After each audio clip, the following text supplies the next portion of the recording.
I called this 3 steps forward, 3 steps back, when we need, maybe 30 or 300 steps forward. So, there are ways that municipalities have come up with to both harass students, I would say, push them into marginalized situations, as well as totally ignore their existence or frustrate the ability for us to build housing that is appropriate for them. And that should tell you a lot about where this government is. They will not move faster than the slowest person that wants to move forward. Hi, and welcome to The Missing Middle. I'm Cara Stern. And I'm Mike Moffatt. And today we've got Alex Beheshti joining us, and he's a consultant specializing in urban planning and land economics with Altus Group. He's here to talk about the latest housing bill from the Ontario PC government. But before we get started, don't forget to like, subscribe, and leave a comment. We'd love to hear from you.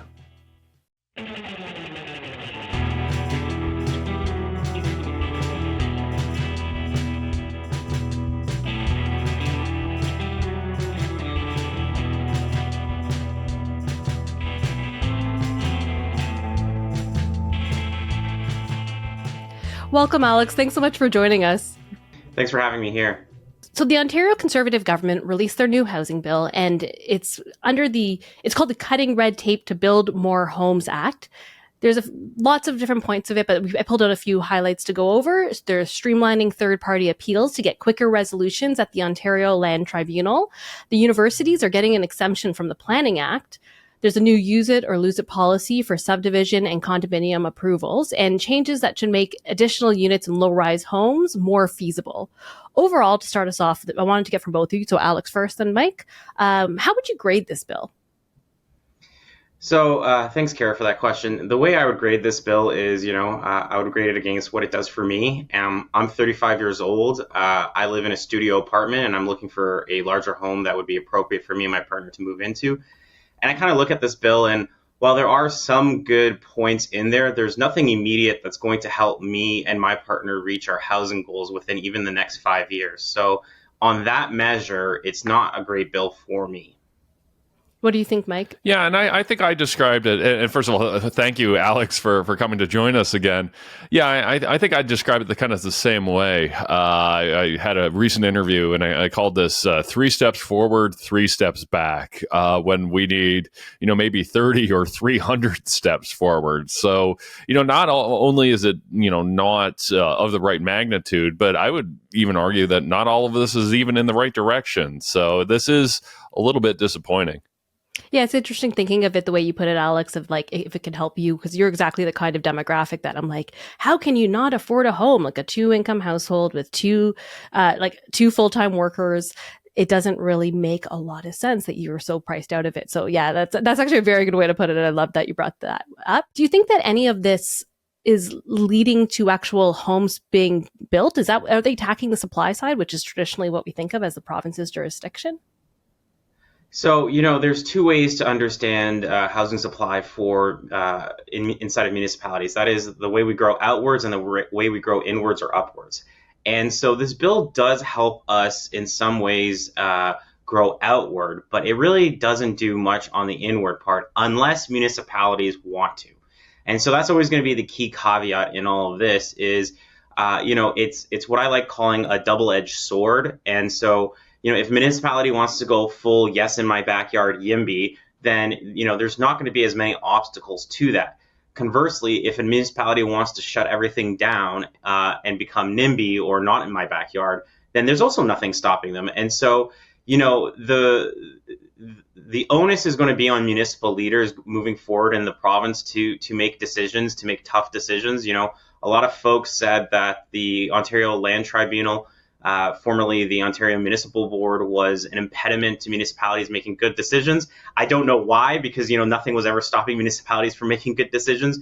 But now that sort of oversight that was always overhanging on municipalities and municipal leaders, that's gone now. And so the excuses for why they can't make good decisions is kind of gone because all the power is in their lap now. What do you mean there? Like when you say that they now have that power's gone, what did they take away? So on the appeals, there's 2 reforms they made on the appeals. One is on the applicant-initiated appeals. So for that, they've removed what are called third parties. Third parties are not the minister, not the city, not the applicant. So they're anybody else other than those three people. Could be a neighbor. Yeah, it could be a neighbor, it could be an organization, it could be, it could be anybody. So, on the applicant initiated stuff, that's also a mixed blessing. And for example, if you're a developer and you have a piece of land and another developer is coming in and they're building a tower beside you, because of the rules that we have on tower separation, that may nullify the development potential of your land. And so, a big user of appeals are developers against developers. This is something that's not very talked about, but it's something that is well known in the industry. Now, on the second portion that is going to put either YIMBYism or NIMBYism on overdrive is the fact that on municipally initiated official plan amendments or zoning bylaw amendments, nobody can appeal. So that will be entirely on the minister and the province to police municipalities. And this is a province that has communicated that they won't police municipalities. So if a municipality really says, you know what, we want to chuck the provincial regulations and legislation around land use planning and kind of go our own way and do whatever we want, like, unless the minister says no to that, there's no one that can stop it. There's no one that can say, like, hey, wait a minute, let's take this to a tribunal or a court or a judicial setting and let's hash this out. That's completely gone. So if, municipal leaders are now going to be highly accountable to what they do. There's no backstop. There's no get out of free jail card on this anymore. Yeah, so I wanted to add the developer versus developer piece is really interesting because we hear a lot that, greedy developers just want to, build, and, it's the role of government and other activists to stop them. But you just mentioned that sometimes developers are blocking other developers from building. So could you give some examples of that? Because as you said, I don't think that's well understood by many Ontarians. Sure. There's a lot of different scenarios. It's whenever one development is infringing on the development potential of another development that they start going at each other. So it's very common. So one is the tower separation issue. Another is deciding whose lands get into an urban boundary. So the urban boundary is where you're allowed to build housing. And sometimes we expand the urban boundary. And so developers will say, well, actually, my land is more suitable to be inside the urban boundary than another developer. And so they will hash that sort of thing out as well. And so, yeah, a lot of people, like sometimes I see these statistics where, developers win, 90% of the cases. And I'm like, well, the applicant and the appellant are both developers. So, I always wonder with those statistics if they're accounting for that kind of thing. But yeah, it's a fairly common practice. I wouldn't say it's an everyday practice, but it does happen that developers appeal each other's projects. How does the use it or lose it policy work?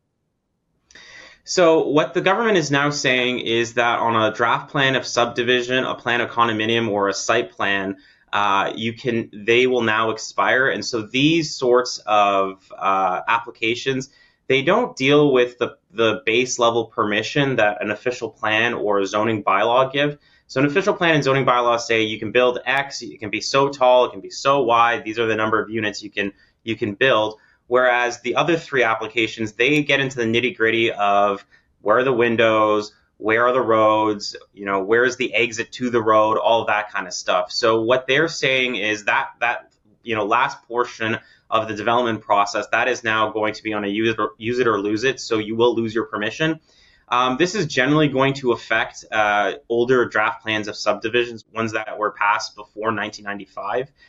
So there are plans of subdivision out there that are very, very old that for, one reason or another, the infrastructure is not there is one good reason that the draft plans are still out there. And so, you have draft plans for communities that don't necessarily look like how you would build a community today.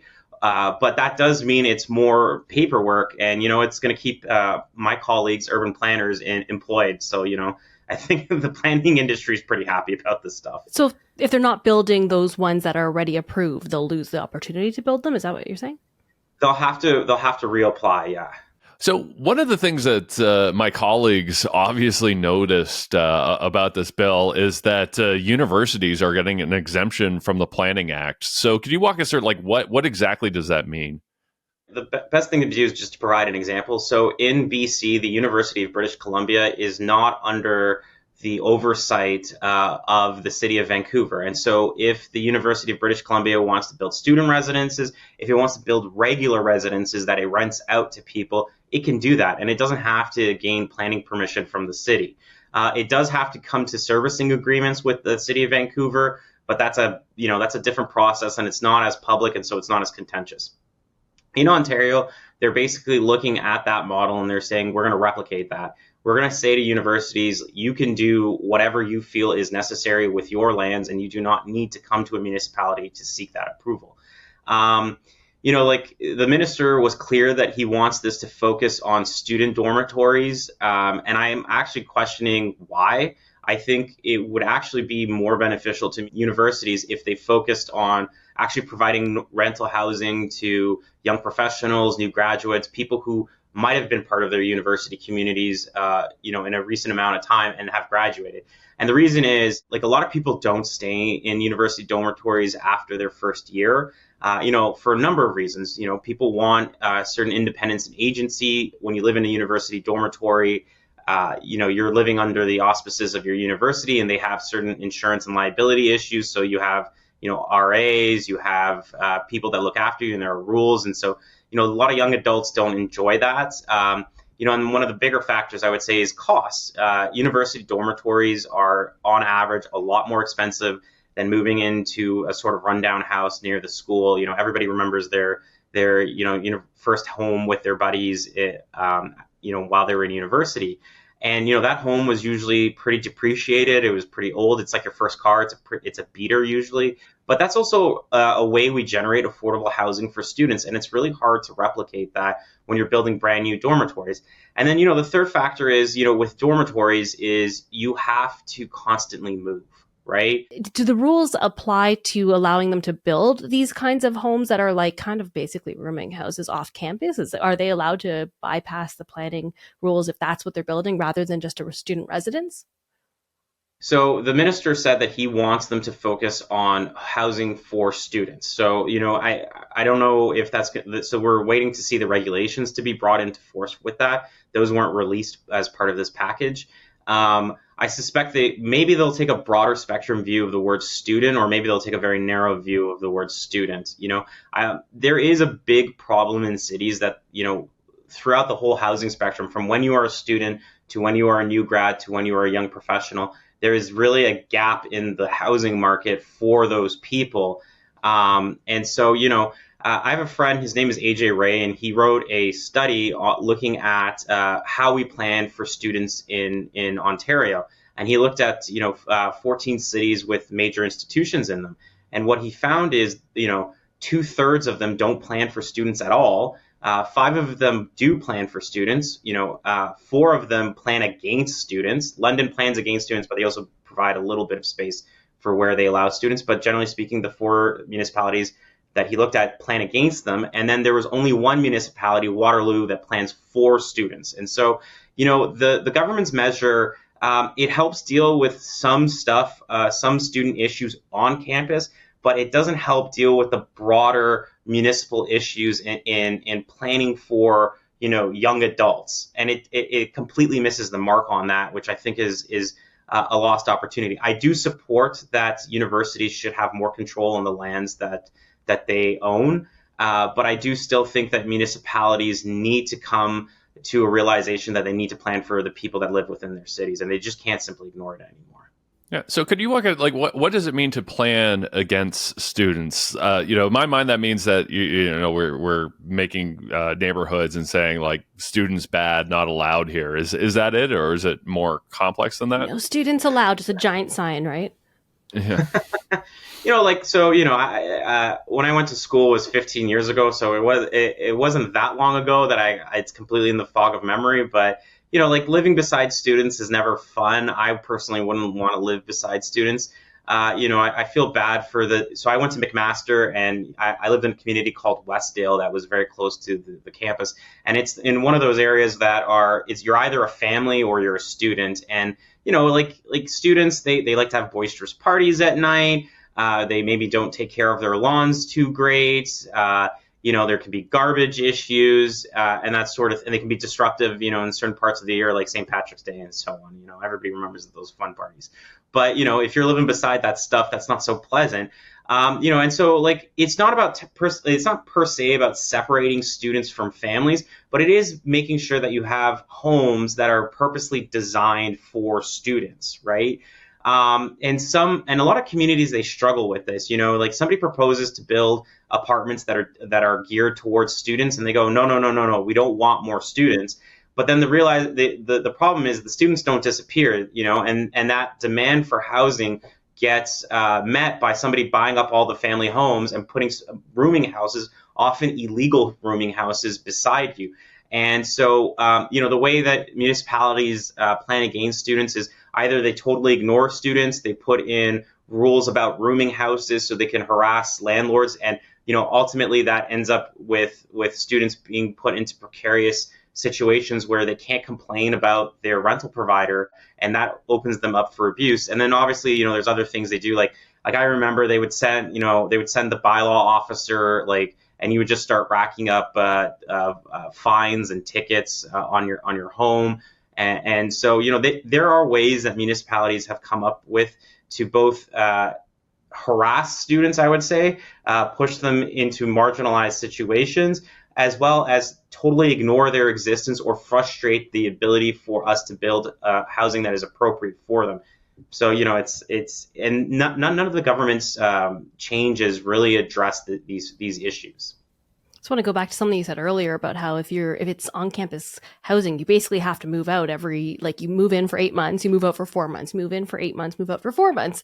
And so I'm skeptical when the government's now saying they want to count student residences as part of their, the housing targets. I'm a little bit nervous about that, given that, that's not really the same thing as having a home. I mean, I guess if they adjust their numbers accordingly, that's fine. Then great, track the data. But otherwise, it's not really equivalent. Right now, you can only build homes with just one stairway to exit it if it's 2 stories. And lots of people are asking for that to be raised. And we can look around the world. There's lots of countries where they've done this with really good fireproofing.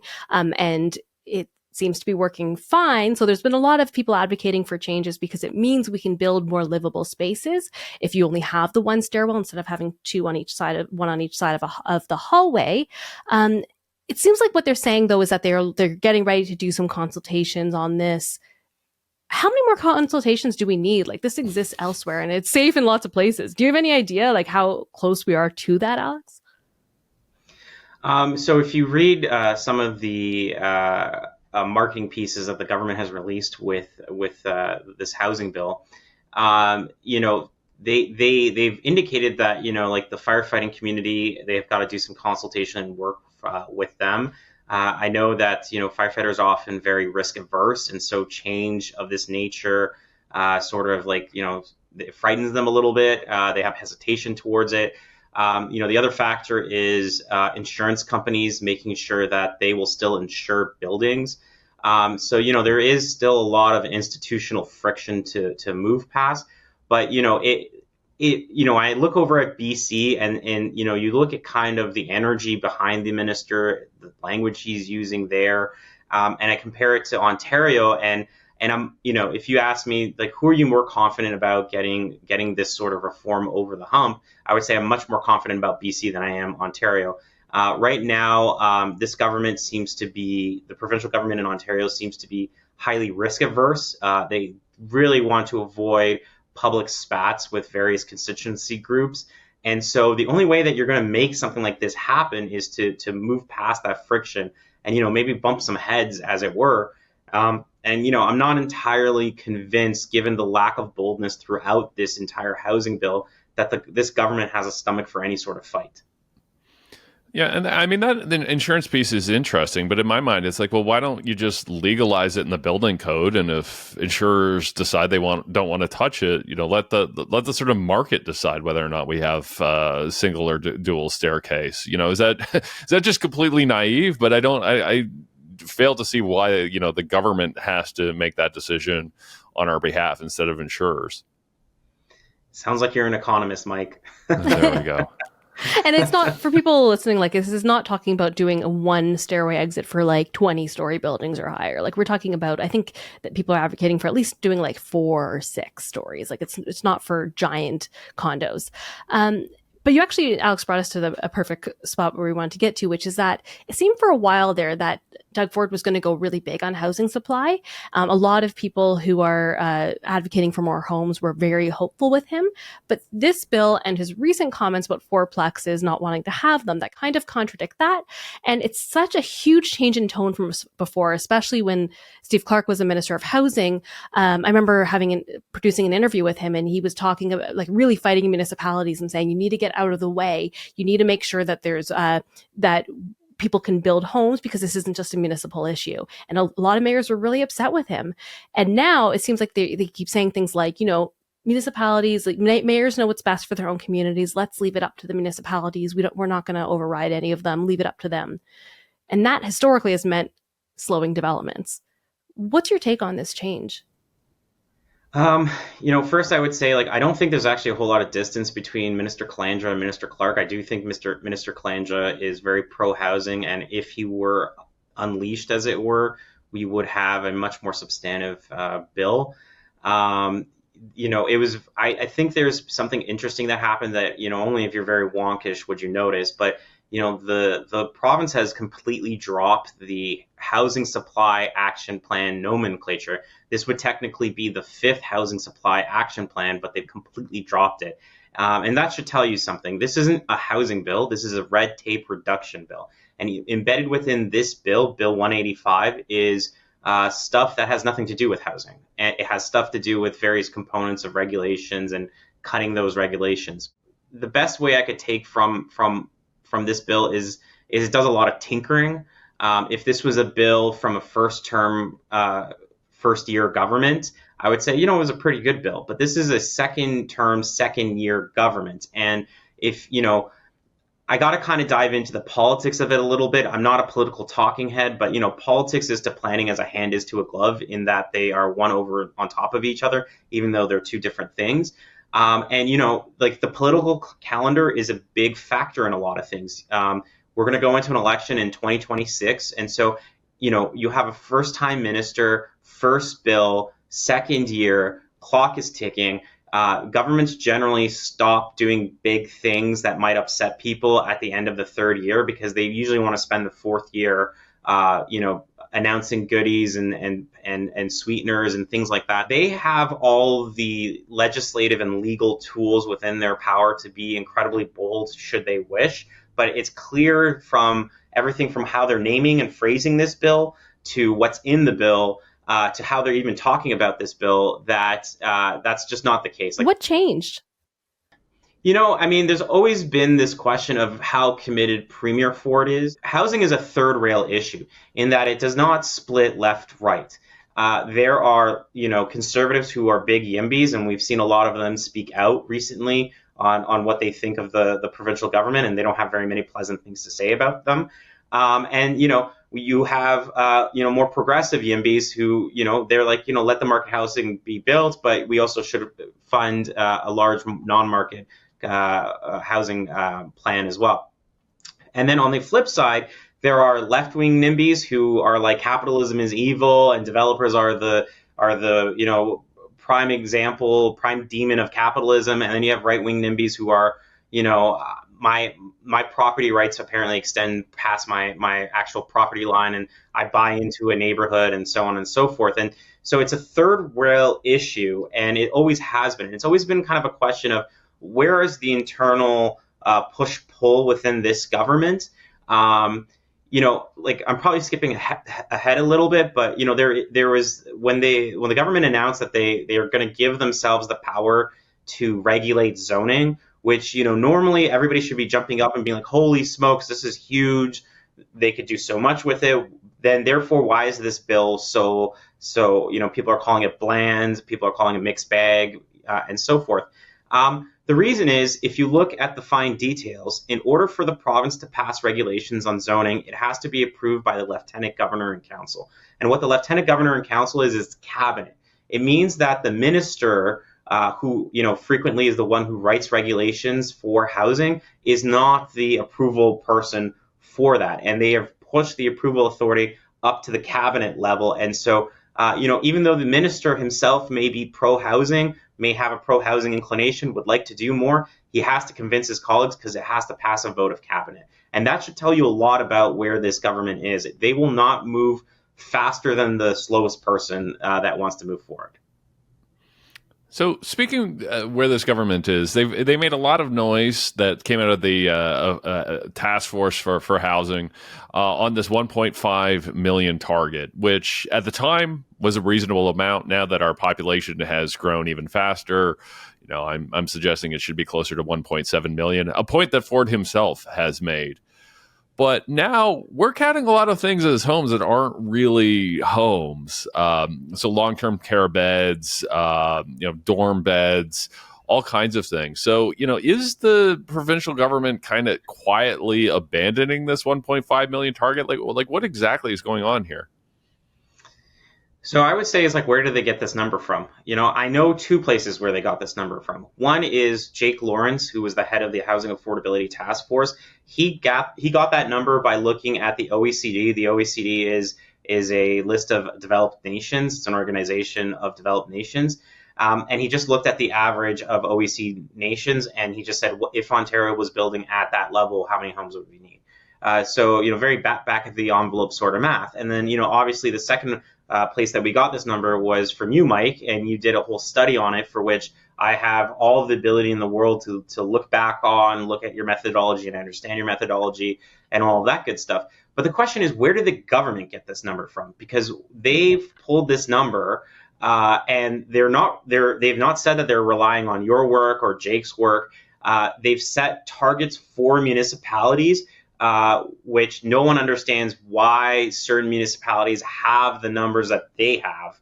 And they've done nothing to provide any sort of public transparency around this number. Yeah, looking at BC and seeing what they're doing there, I was really hoping that Ontario would come in really bold to try to get kind of that race to the top for the best housing policy. But this is what we got. We'll keep an eye and see what they ended up releasing over the next few months, if anything else changes, and hopefully it will, but we'll see what happens. Thank you so much for joining us and helping us understand this better. Yeah, thanks, Alex. That was fantastic. I enjoyed being here, guys. Thanks for having me again. Thank you, everyone, for watching and listening, and thanks as always to our producer, Meredith Martin.